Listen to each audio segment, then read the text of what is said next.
Bayangkan, di zaman ini, dosa bisa masuk lewat jendela kecil yang selalu kita genggam. Media sosial, tontonan, jalanan, semua menawarkan pandangan yang seringkali bebas tanpa kendali. Mata ini menatap yang haram, seolah-olah Allah Jalla Jalaluh tidak melihat. Padahal setiap tatapan akan ditanya, setiap pandangan akan menjadi saksi di hadapannya. Tidakkah kita takut berapa banyak pandangan haram yang sudah kita lepaskan, sementara satu demi satu akan dituntut di hari pembalasan? Sebelum kita lanjutkan, tolong tekan like dan subscribe untuk terus mendukung dakwah ini. Dan tulislah amin di kolom komentar, semoga Allah melindungi kita dari api neraka. Bismillah, mari kita simak. Assalamualaikum warahmatullahi wabarakatuh.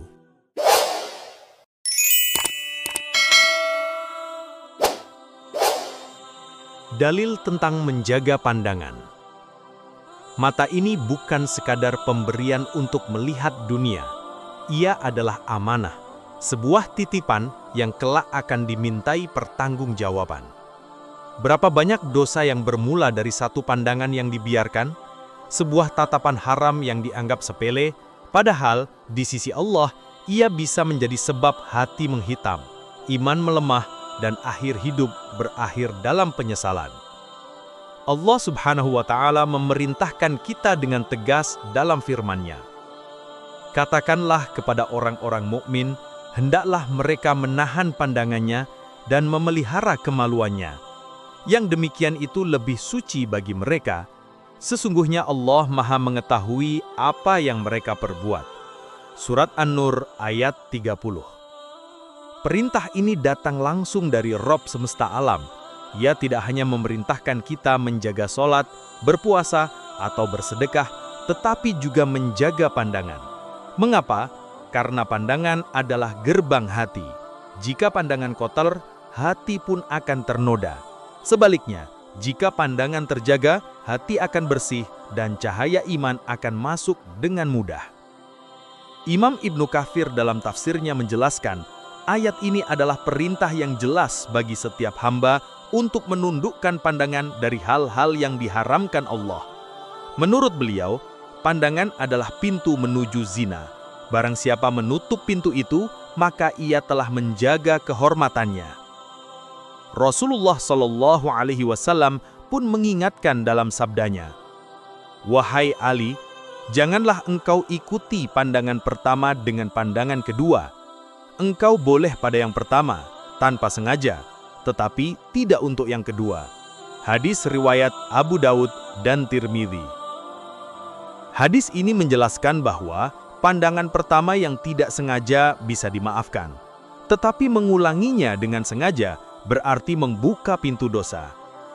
Imam An-Nawawi dalam Syarah Muslim menyebutkan bahwa pandangan yang diulang-ulang akan mengeraskan hati dan menumbuhkan syahwat. Lihatlah bagaimana para ulama salaf menjaga pandangan mereka. Imam Ahmad bin Hambal pernah berjalan di pasar. Tiba-tiba matanya tanpa sengaja melihat sesuatu yang haram. Seketika beliau memukul kepalanya sambil berkata, "Mataku hanya untuk yang halal, bukan untuk yang haram." Begitu ketat mereka menjaga amanah penglihatan, karena tahu setiap tatapan akan ditanya. Bahkan Imam Al-Ghazali dalam Ihya Ulumuddin menyebut pandangan sebagai racun hati. Beliau berkata, setiap pandangan yang diharamkan adalah panah beracun dari iblis. Barang siapa menahannya karena takut kepada Allah, niscaya Allah akan mengganti di hatinya dengan iman yang manisnya akan ia rasakan hingga hari ia berjumpa dengannya. Bayangkan, hanya dengan menundukkan pandangan, Allah menjanjikan kenikmatan iman yang manis, hati yang bersih, dan jiwa yang tenang.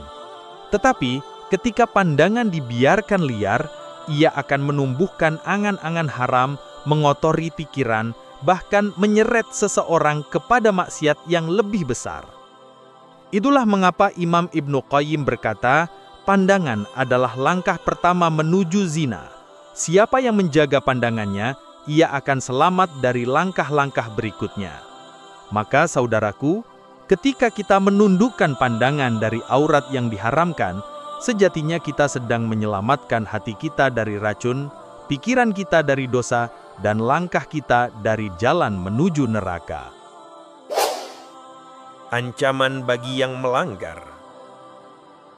Ketahuilah, setiap perintah Allah selalu diiringi dengan peringatan bagi mereka yang mengabaikannya. Begitu pula dengan menjaga pandangan, bukan sekadar anjuran ringan, melainkan perintah yang membawa konsekuensi.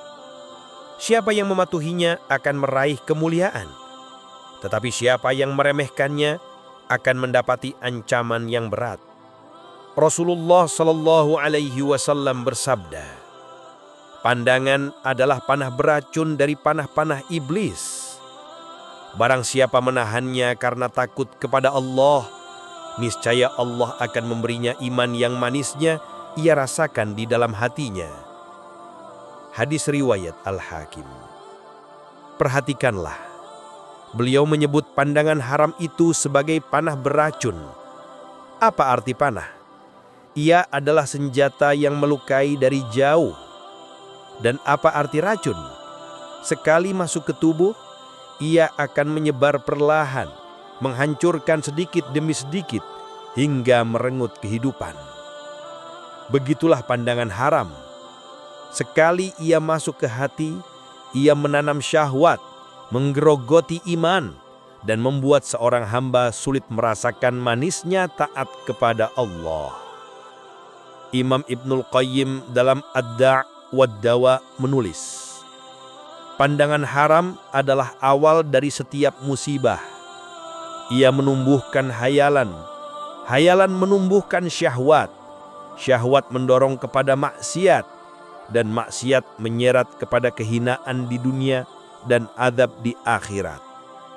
Lihatlah, hanya dari satu tatapan, seseorang bisa terseret ke jurang yang dalam hingga akhirnya sulit kembali. Al-Quran pun memberikan peringatan yang keras. Allah Subhanahu wa Ta'ala berfirman, "Dan janganlah kamu mengikuti langkah-langkah syaitan. Sesungguhnya syaitan itu musuh yang nyata bagimu." Surat Al-Baqarah ayat 168. Ulama tafsir seperti Imam Al-Qurtubi menjelaskan, salah satu langkah syaitan yang paling awal adalah pandangan. Siapa yang mengikutinya, ia telah membuka pintu bagi syaitan untuk menguasai hatinya. Itulah mengapa pandangan yang dibiarkan liar bukan dosa ringan, melainkan pintu menuju bencana. Rasulullah Shallallahu Alaihi Wasallam juga bersabda, "Ditulis untuk anak Adam bagiannya dari zina. Zina kedua matanya adalah melihat." Hadis riwayat Bukhari dan Muslim. Hadis ini menegaskan bahwa dosa pandangan haram adalah bagian dari zina. Meskipun mungkin tidak sampai pada zina fisik, tetapi dosa mata ini tetap dicatat di sisi Allah dan bisa menyeret pelakunya pada azab jika tidak bertaubat. Imam An-Nawawi dalam Syarah Muslim berkata, "Zina mata adalah memandang yang haram. Ia dinamakan zina karena menimbulkan kenikmatan haram sebagaimana zina sebenarnya, dan ia bisa menjadi sebab menuju zina yang sesungguhnya." Saudaraku, bayangkan saat di hari kiamat semua anggota tubuh bersaksi. Mata yang dulu digunakan untuk melihat aurat akan berbicara, menceritakan setiap pandangan yang pernah ia lakukan. Allah Subhanahu wa Ta'ala berfirman, "Pada hari ini kami tutup mulut mereka, tangan mereka berbicara kepada kami, dan kaki mereka menjadi saksi terhadap apa yang dahulu mereka kerjakan." Surat Yasin ayat 65.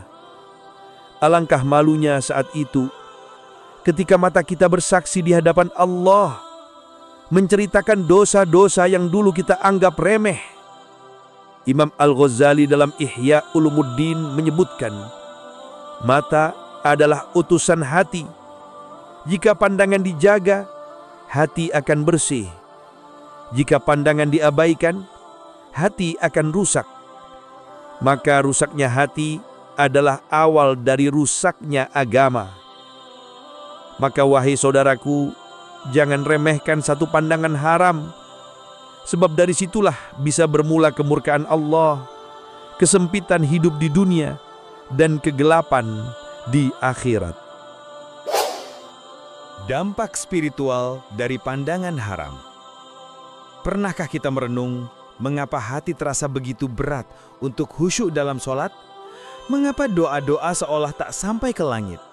Mengapa air mata sulit mengalir saat mengingat dosa? Padahal lisan kita sering menyebut nama Allah.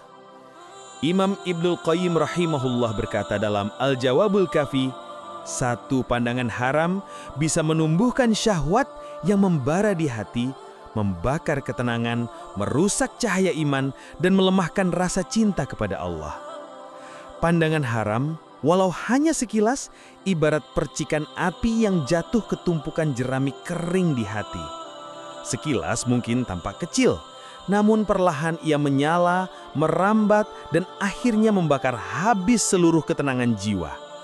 Hati yang tadinya jernih seperti kaca menjadi keruh, gelap, dan sulit menerima cahaya kebenaran. Inilah yang dimaksud para ulama ketika menyebut pandangan haram sebagai racun hati. Allah Subhanahu wa Ta'ala berfirman, sekali-kali tidak, bahkan apa yang mereka kerjakan itu telah menutupi hati mereka.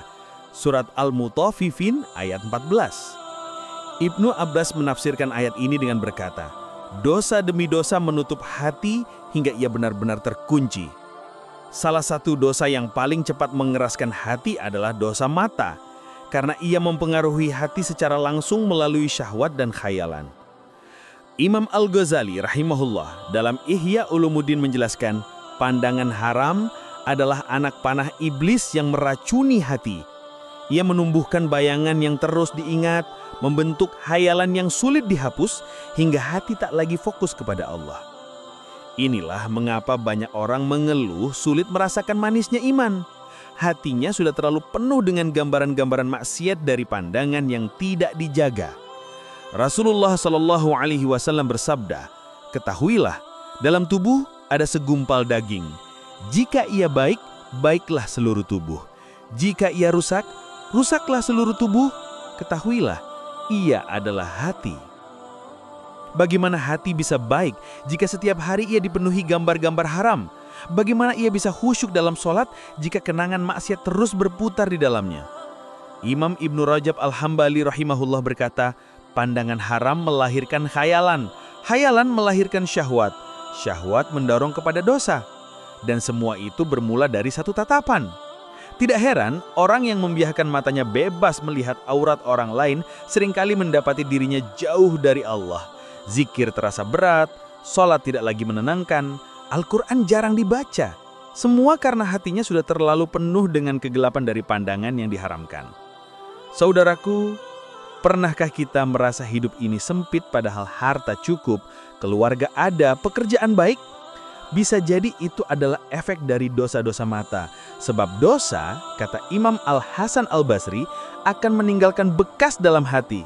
Wajah muram, rezeki seret, badan lemah, ketaatan terasa berat, dan doa tertahan. Itulah dampak spiritual dari pandangan haram. Ia merusak hubungan kita dengan Allah, menutup pintu-pintu kebaikan, dan membuat hati semakin jauh dari cahaya hidayah.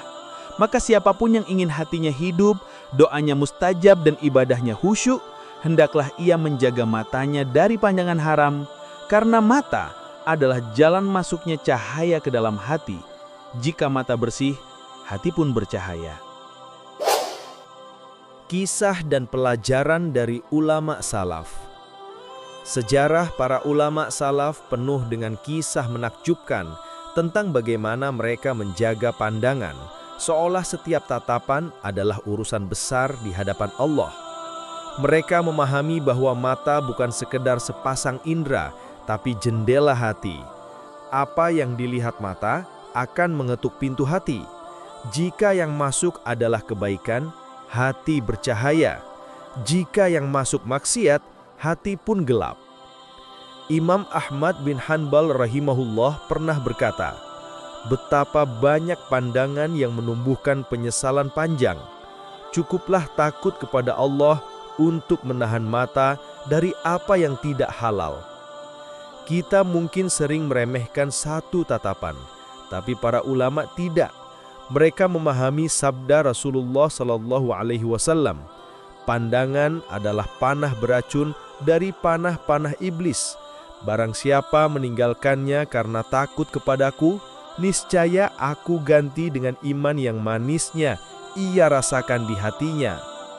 Kisah yang terkenal datang dari seorang ulama besar, Al-Fudail bin Iyad rahimahullah. Beliau dahulu dikenal sebagai seorang perampok jalanan sebelum bertaubat. Dalam perjalanan taubatnya, ia pernah berkata, "Demi Allah, tidaklah aku menundukkan pandanganku dari yang haram, kecuali Allah memberi ketenangan dalam hatiku yang tak bisa dibeli dengan dunia dan seisinya." Lihatlah, bagaimana menundukkan pandangan bukan hanya menjauhkan dosa, tapi menghadirkan kedekatan dengan Allah yang begitu manis, begitu mendalam. Ada pula kisah Umar bin Khattab radhiyallahu anhu, seorang khalifah yang tegas namun hatinya penuh ketakwaan. Diriwayatkan bahwa beliau berjalan di pasar, lalu melihat sesuatu yang mengundang syahwat. Seketika, Umar menundukkan pandangannya dan beristighfar panjang. Beliau berkata, "Pandangan pertama adalah untukmu, tapi pandangan kedua bisa menjerumuskanmu." Kata-kata ini kelak menjadi nasihat abadi bagi kaum muslimin. Tatapan pertama mungkin tak sengaja, tapi jangan lanjutkan dengan tatapan kedua yang penuh syahwat. Imam Al-Ghazali rahimahullah dalam Ihya Ulumuddin menuturkan sebuah pelajaran indah. Menahan pandangan adalah pintu awal bagi kesucian hati. Siapa yang tidak mampu menjaga matanya, ia akan lebih sulit menjaga lisannya, hatinya, dan anggota tubuh lainnya. Begitu pula Imam Ibnul Qayyim rahimahullah dalam Raudhatul Muhibbin menjelaskan bahwa pandangan haram adalah awal dari serangkaian dosa. Pandangan menimbulkan lintasan hati menumbuhkan pikiran, pikiran melahirkan syahwat, syahwat mendorong kepada kehendak, kehendak menjerumuskan kepada dosa. Semua itu dimulai dari satu tatapan.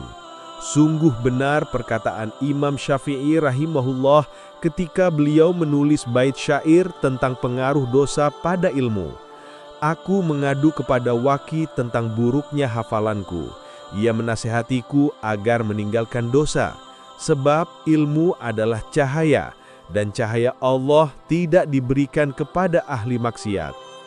Menjaga pandangan bukan hanya urusan moral, tapi juga urusan cahaya ilmu, urusan keberkahan hidup, urusan jernihnya hati.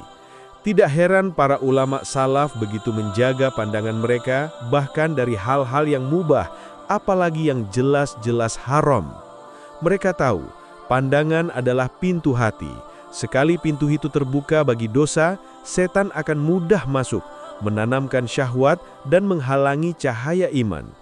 Maka wahai saudaraku, belajarlah dari para ulama salaf. Mereka yang menjaga pandangan bukan karena takut pada manusia, tapi karena cinta pada Allah.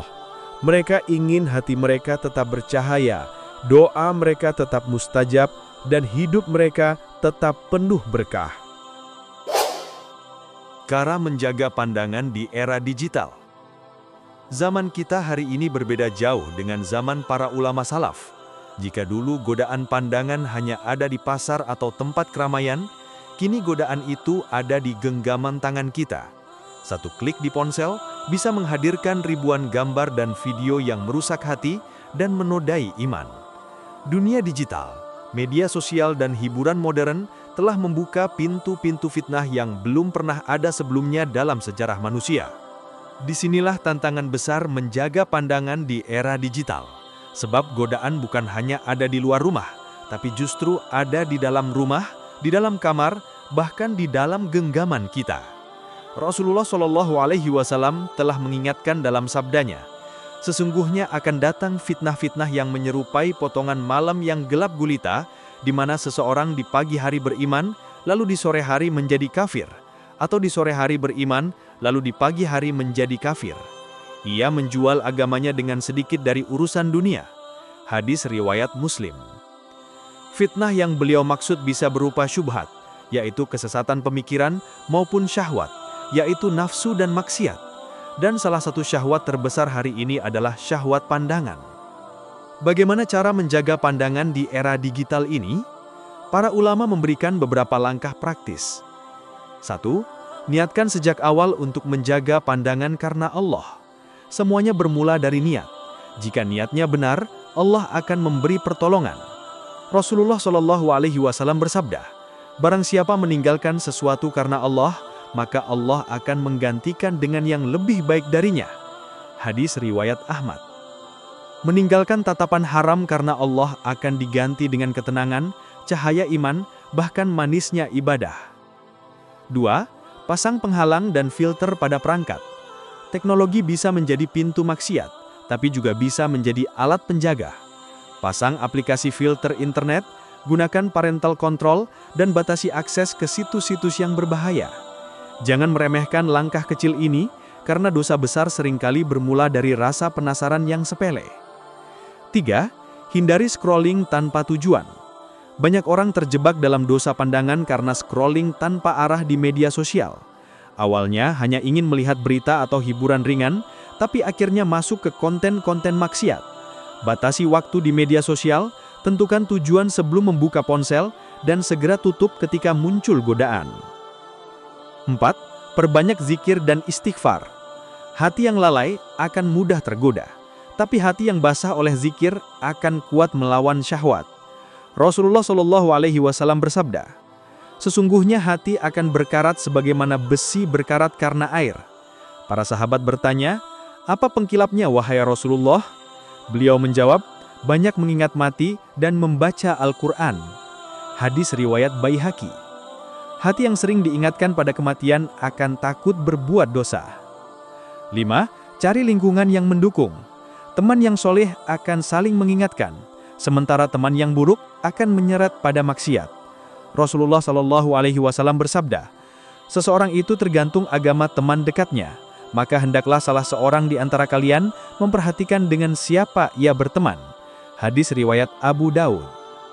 Di dunia digital, ini juga berarti mengikuti akun-akun yang memberi nasihat, bukan akun yang penuh maksiat.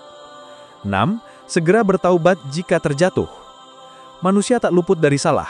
Mungkin suatu hari kita tergoda untuk melihat yang haram, tapi jangan biarkan dosa itu berlarut-larut. Segera bertaubat dengan menyesal, beristighfar, dan memperbanyak amal kebaikan. Allah Maha Pengampun bagi siapa saja yang kembali kepadanya. Allah berfirman, "Dan bertaubatlah kalian semua kepada Allah, wahai orang-orang yang beriman, agar kalian beruntung." Surat An-Nur ayat 31. Menjaga pandangan di era digital memang berat, tapi bukan mustahil. Dengan niat yang tulus, usaha yang sungguh-sungguh dan doa yang terus dipanjatkan, insya Allah, Allah akan menjaga hati kita dari kegelapan dosa.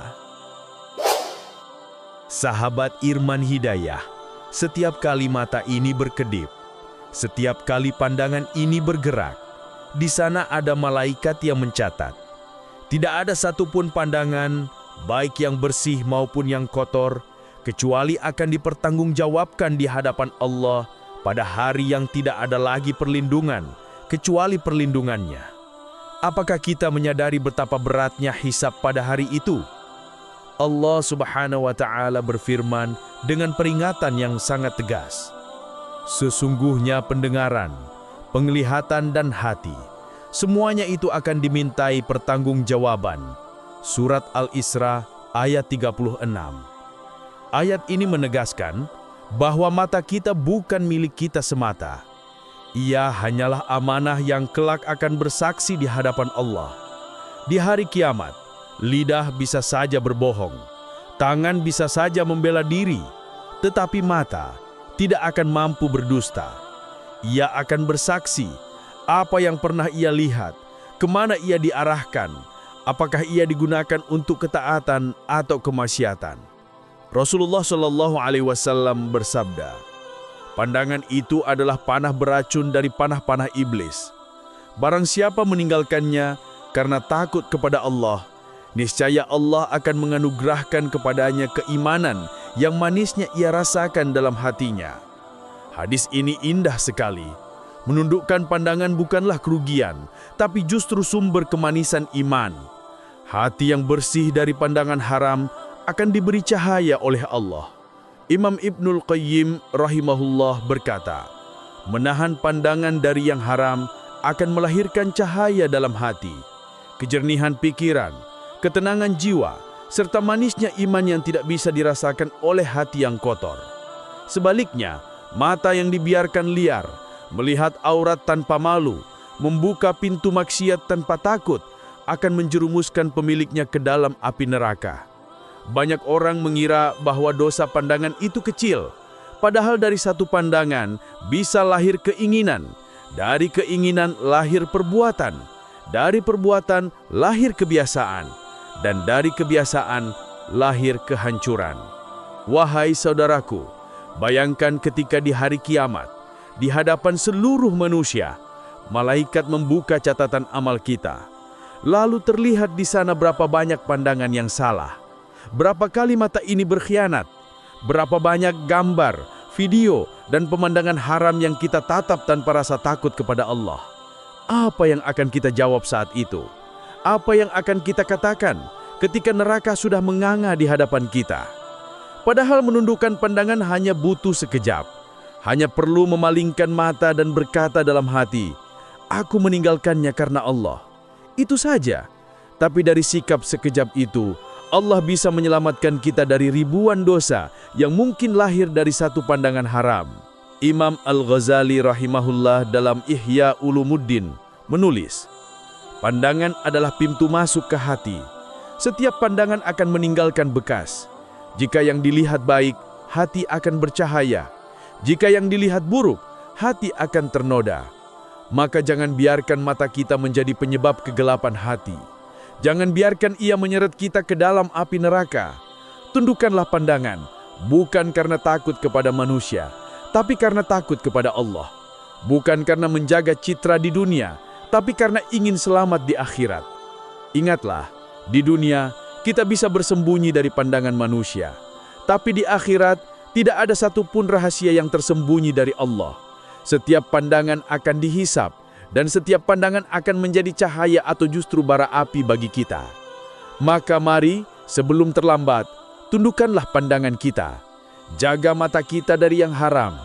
Hiasi pandangan kita dengan melihat ayat-ayat Allah, membaca Al-Quran, memandang orang tua dengan penuh kasih, melihat sesama muslim dengan rahmat, memandang ciptaan Allah dengan rasa syukur. Pandangan yang halal akan melahirkan pahala, sedangkan pandangan yang haram hanya akan melahirkan penyesalan. Wahai saudaraku, semoga mata ini kelak menjadi saksi ketaatan kita, bukan saksi kemaksiatan kita. Semoga Allah memelihara pandangan kita di dunia, agar kelak di akhirat, Ia memuliakan wajah kita dengan cahayanya dan menjauhkan kita dari kegelapan neraka yang menyala-nyala. Sahabat Irman Hidayah, apakah kamu merasa mendapatkan sesuatu dari video ini? Sekarang simak juga. Masya Allah, keutamaan sholat subuh yang sering diremehkan. Linknya kami sematkan di sini. Tekan like dan tulis amin di kolom komentar. Semoga Allah mengampuni dosa kita dan keluarga kita, melimpahkan rahmat-Nya, serta menyatukan kita kembali di surganya yang penuh kebahagiaan.